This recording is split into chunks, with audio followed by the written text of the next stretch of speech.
Siz yuqorida ko'rib turgan ushbu videoni 3D animatsiya orqali emas, balki sun'iy intellekt yordamida 30 daqiqada birgina telefon yordamida tayyorladim va siz ham buni tayyorlay olishingiz mumkin. Birinchi o'ringa o'zimizning mavzuyimizga moslab prompt yozdirib olishimiz kerak bo'ladi va bunga ChatGPT yordam beradi. O'zimizga mos promptni yozdirib olamiz va uni rasm generatsiya qiladigan sun'iy intellektga joylashtiramiz. Istasak rasmni ikkiga bo'lib olishimiz mumkin, ya'ni rasmning o'zini fonini va asosiy modelimizni. Buning uchun bizga Photolib dasturidagi sun'iy intellekt yordam beradi. Va endi uni video generatsiya qiladigan sun'iy intellektga yuklashimiz kerak bo'ladi.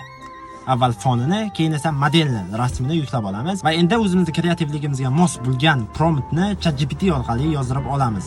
Promptni nusxalab olamiz va rasmlarni yuklagan video generatsiya saytimizga promptni joylaymiz. Taxminan 5 daqiqa kutamiz va quyidagidek natijalar tayyor. Agarda siz ham quyidagi saytlarning linkini qo'lga kiritishni istasangiz, uzoqlarda 3D deb yozib qoldiring. Endi sizga savol: sun'iy intellekt 3D animatsiyani o'rnini egallay oladimi?